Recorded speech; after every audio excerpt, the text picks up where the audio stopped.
Hi everyone, it's Andy from Hobby Headquarters, and I have a build video for you today. So many of you guys may know that Werk is coming out with this Super Blitz kit of the 35th scale Panther G late. Well, I showed you guys a video of what the parts look like inside, so I decided to go ahead and build one up. And as you see this right here, and I did some weathering on it, this entire project as it looks right here with all the paint, weathering, and the build took about actually 5 hours to do. And less than 3 hours to actually just do the building of the kit. Because the way the engineering is done on this kit, it's designed to just basically fall together and allow you to get to, in my opinion, the fun part, painting and weathering on that to make it look like what it is there. So that's what this video is. This video is going to show you a step-by-step of the actual build construction and then painting and then of course weathering on it. And it's a fabulous kit. I had a great time putting it together. Obviously it's a very quick kit, so if you want to do it over a weekend, you are more than capable of doing something like that on there. So got a lot to show you, so let's get started.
Okay, now we can slide this portion of road wheels into place, just like that. And then the double stack that we made a second earlier will click right in, just like this. And I'm going to recommend on these outer road wheels, you can put them in place and just fit them right there, but not glue them, because I think it'll make it a little bit easier to paint all of the other road wheels later on. So in the meantime, I'm just going to show you what they look like right here. Just like that. But also we need to install the drive sprocket. It actually just clicks right into place, and the idler wheel, both of which you just saw me put together there. It'll be easier to put that idler on without that outer road wheel too. So that's simple. We have most of the lower hull done. Okay, so I've gone ahead and assembled one side of the track to show you what it looks like in advance. I also wanted to get an idea for myself how it is going to go on. And because we left the outer road wheels unattached, we can go ahead and just put them in place right now to give you an idea of what it is going to look like. Now, the track goes on pretty easily. There is, though, the possibility of putting it on backwards. In the wrong direction. And ask me how I know that, because I actually started to put it on backwards but caught myself and then realized it and was able to fix it. But minor thing. But one thing you want to keep in mind is if you notice the shape of the track right here, you want to make sure and duplicate that shape. Basically, I looked at this little edge piece right here as being like almost like an arrow for me pointing down to which direction the track was supposed to go. So we're going to flip this around and show you the other side and basically how I put this together here. So the track goes together with these long link and length pieces here.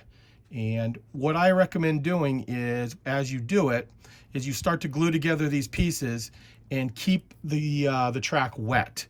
and meaning that don't let the glue fully dry. So when we get this to go up inside here, it's easy to adjust and manipulate the little pieces, because we have a bunch of these little 2 sections and only 2 single pieces right here. The rest of it is all individual pieces. So let me get this all set up and I'll kind of try to show you how it's going to go on this side.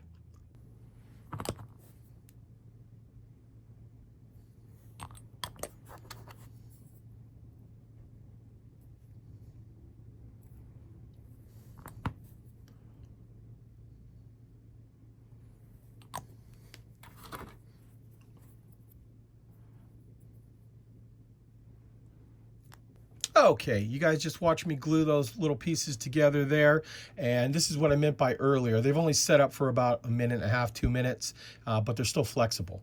And what the reason you want that for is when we get it up to the drive sprocket here, or the idler, whatever side you're working on, you can see we can get it to wrap around and conform to the right shape. So once we have that, we can pull this off because we don't want to glue it on yet. And then making sure that the track is going in the right direction, start building up piece by piece some of the sections here.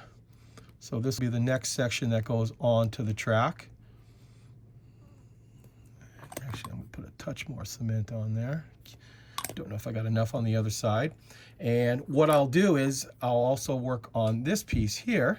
Actually, that goes like that the other way. And I'll build up most of the pieces of track and then try to slide the entire thing onto the front. Not all of the back pieces here, but the main front pieces, and then we can kind of work our way around stacking them up. So just kind of try to show you as much as I can here. The camera's a little bit in the way when you're trying to do this little tiny track work, but having built the other side, not very difficult, just a matter of keeping them all straight. And like I said, I double check to make sure the track is going the right direction.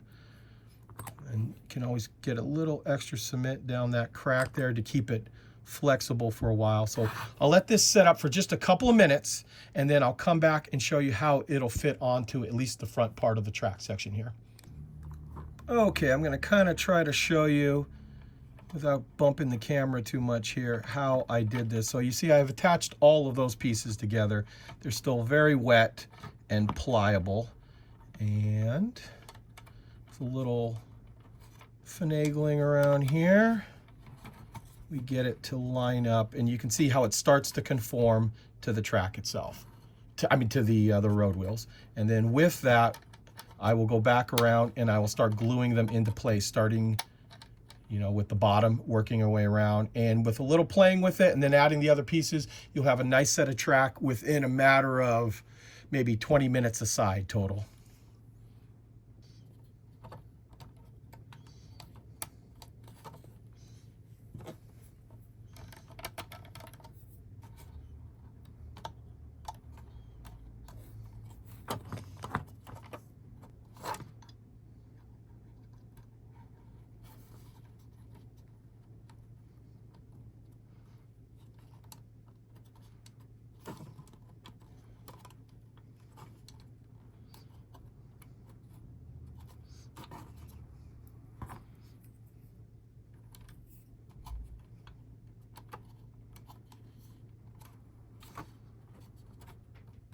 Okay, here we go, guys. Here, this was about an hour's worth of work.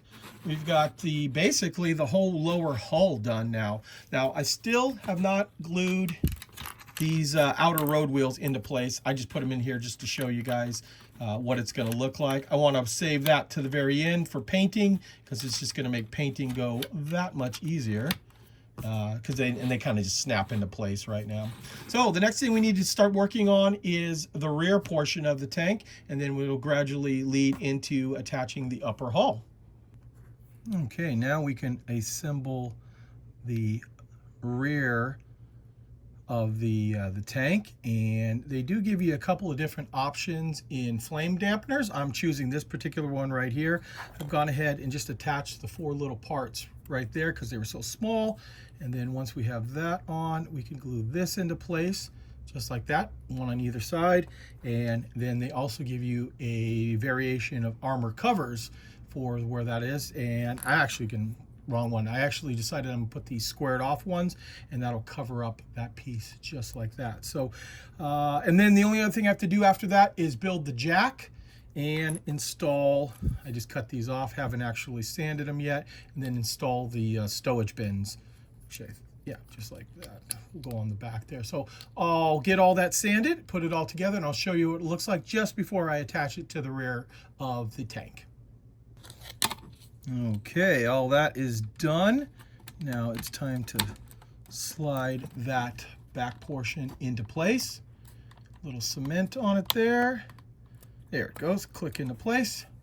And we are now ready to work on the upper hull. Okay, we can start working on the upper part of the hull. First thing we need to glue into place is this little top of the engine, and it's going to get glued right into place here. That if you do decide you want to have the back hatch open up, look at that. You've got what basically you would see in an engine anyway if you were just opening up that top hatch there. Not a heck of a lot of parts to see.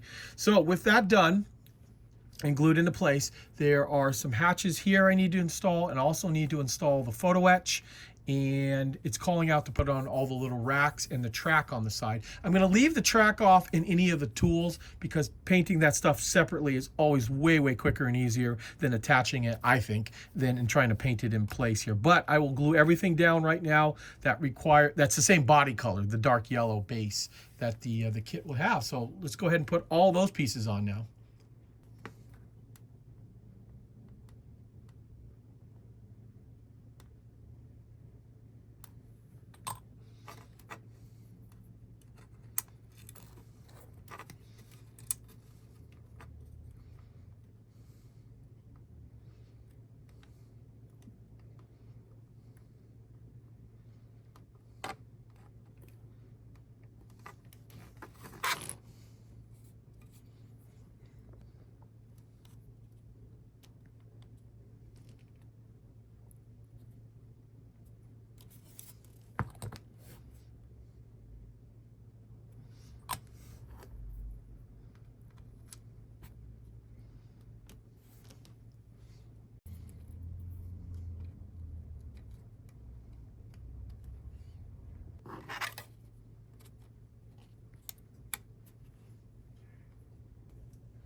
Okay, I've gone ahead and put the majority of parts on the upper part of the hull here.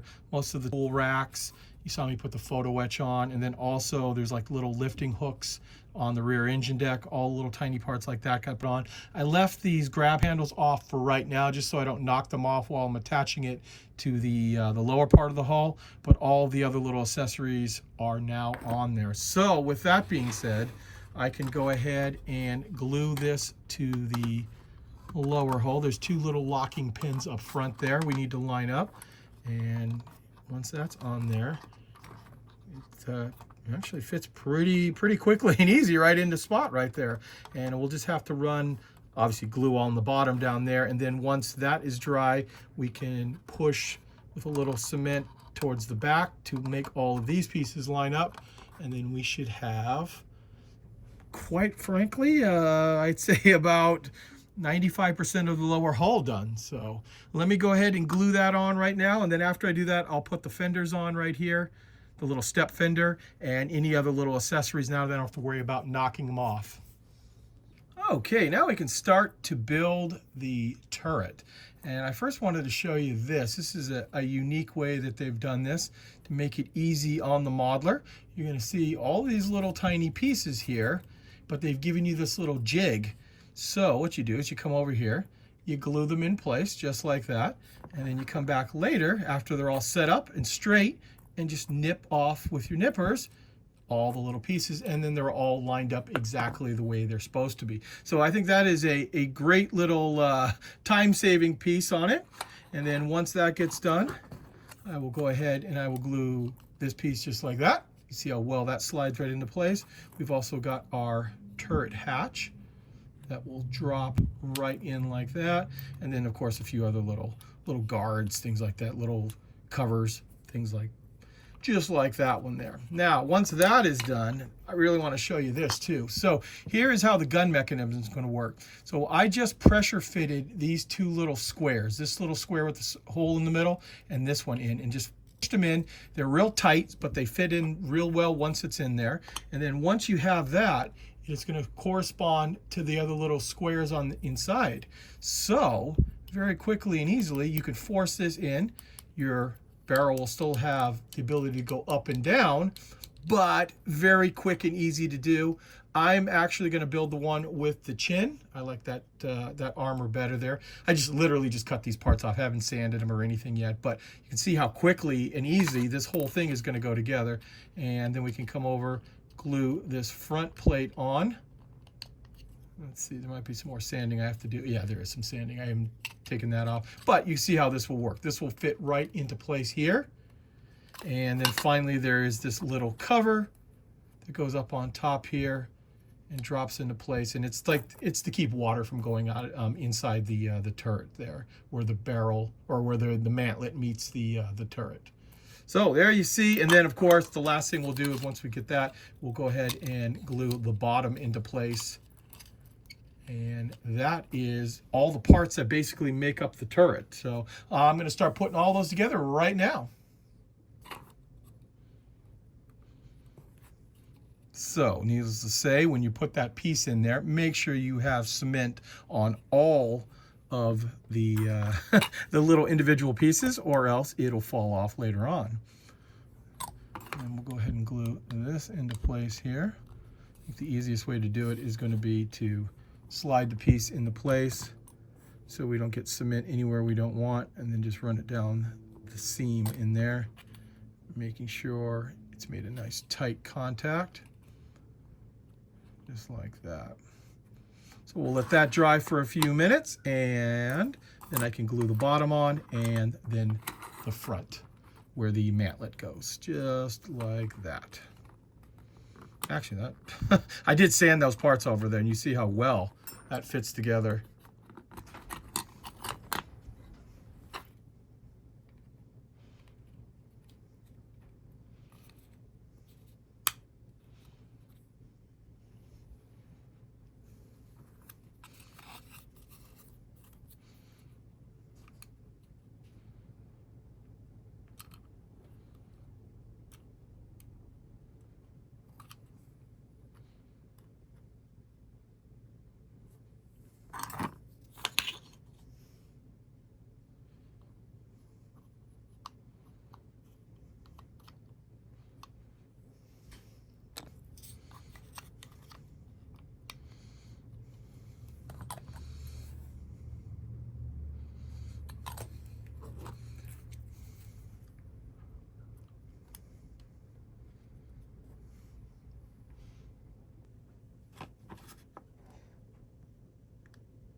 And the last thing we have to assemble is the gun.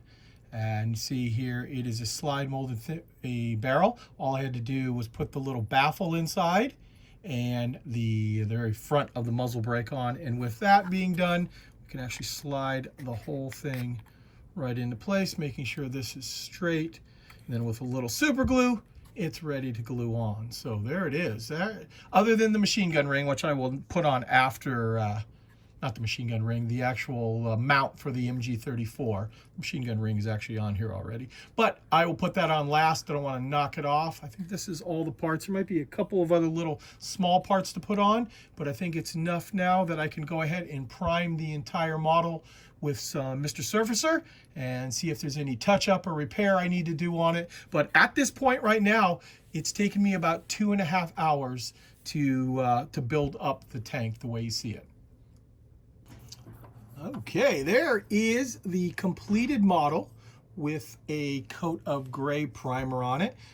Gray primer is on it just basically to cover the entire model to see if there's anything that needs to be fixed. You know, like if there was like a little glue smudge or anything like that. The gray really makes it stick out if there's something wrong on it. Now, obviously, I left these outer road wheels off like we talked about. Now, what I'm going to do is we're going to do a shadow coat on it. I don't really need to use the white because the gray kind of takes that that effect. But now I'm going to take black and I'm going to paint the entire lower portion, everything down here, road wheels, track, everything on the bottom with black. And then I'm also going to highlight all of the edges of the hard edges of the vehicle with black too. So when we put our dark yellow base down there, we should kind of get a tone effect as if it's been slightly faded in the middle when it covers the gray. So I'm going to go ahead and do that right now.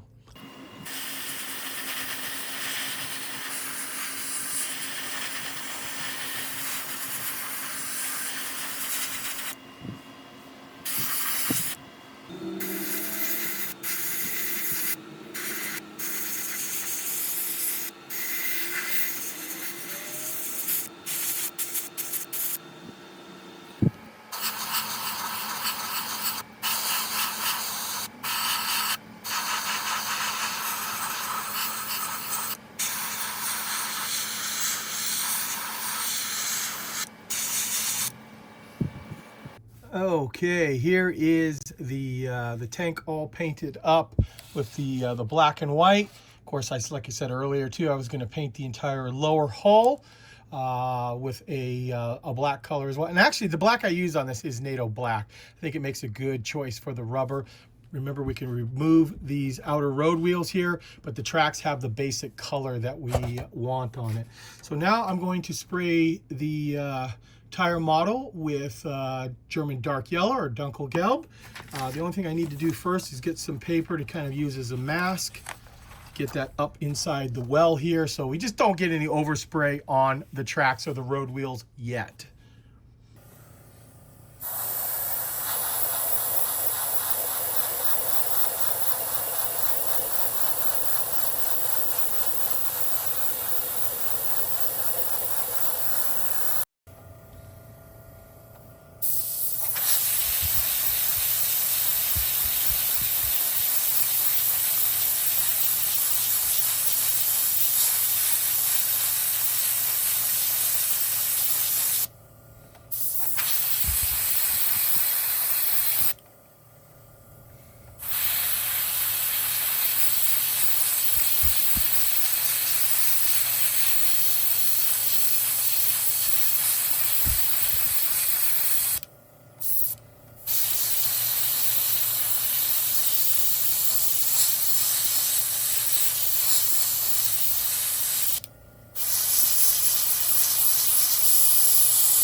Okay, you see the dark yellow on there now, and hopefully you can notice that you can still see some of the black kind of showing through to give the paint kind of like a toned or a faded type of look to it. Now I've pulled the outer road wheels off because we're going to start doing the camouflage now, and I'll paint those separately. But the first color we're going to shoot is the chocolate brown, and we're going to do the camouflage right now.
Okay guys, I just finished up the camouflage, and as you saw, I started to use the RAL 6011 from Adam, and the color was a little light for me. I wanted it a little bit darker, so I ended up adding just a little bit of this olive green color to it, just slightly, like maybe 25%, just to slightly darken it up.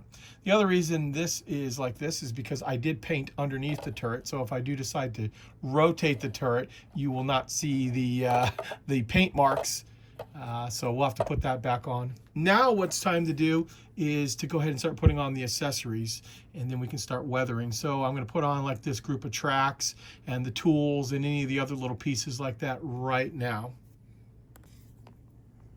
Okay, using the original body color, we're going to create some fine scratches and chips along the edge here. We want a vehicle that looks like it's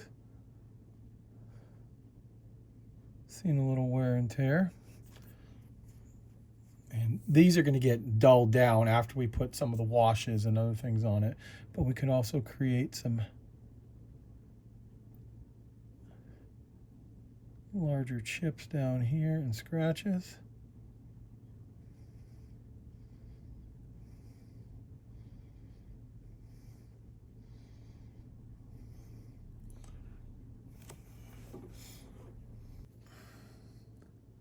Now after the dark yellow color, I'm using some chipping color now too, and we're adding some fine line scratches.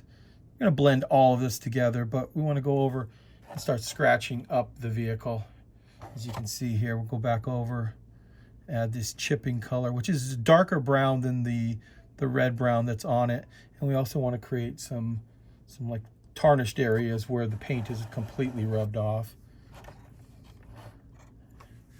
And using that real fine brush, we can even create some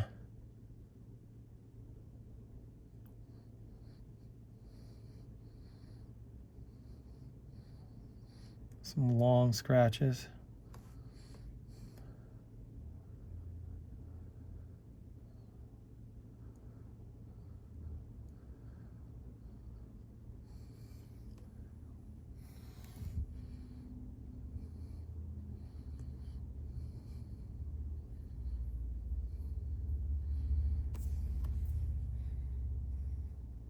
Okay, now you're watching me put on some splash mud and some washes onto the back of the tank, which this is something that I've done over the entire item. And then once I get it on there, I will go over with some enamel thinner and kind of blend it together if there's any spots that are too dark for me. Now I also will put some pigment powders, and you'll notice a lot of this stuff is already on there, and that is because I filmed all of this being put on and had some problem with the film itself there, just for this portion of it. And with that, I had to kind of reenact it, and that's what you're seeing right here. I wiped most of it off and I'm putting more of it on, but using pigment powders, washes, and then of course splash muds is what I'm going for on the back here. And then once again, blending it all in together.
Okay, here it is, guys. Here is DOSWorks 35th scale Blitz kit of the Panther G Late. Didn't spend, like I said, too much time working on all of the weathering. I wanted to more or less show you what you can get done for most people in a weekend. So this whole build, including the weathering, painting, everything on it, took about 5 hours total to get it to a point that looks like this right here. And obviously there's more stuff I could put on it, more weathering, things like that. But 5 hours, I think, is a pretty good amount of time. And 2.5 hours of it was the actual build. So you can spend quite a bit of time weathering and putting other details on it, as you see here. Now, I didn't have decals at the time when I was putting this here, but very late war Panthers I've seen don't have markings on them at all anyway, so I think I'm going to be fine leaving it just the way it is here. So there you go, guys. The kit is on its way to us. They have been shipped, and they are $24.99 for the Blitz kit. A fabulous, fabulous price on something like this. And they are due, we're going to say probably late December is when they're due here in the United States. Might be a little bit earlier, but that's about the time we're looking at right now. So if you want to go ahead and pre-order one, you can do so on our website, andyshhq.com. And you can go ahead and pre-order it on there now. And they are doing extremely well, especially for the $24.99 price. So there you go, guys. I want to take this opportunity to thank you as always for watching. And please stay tuned because I have many more videos coming.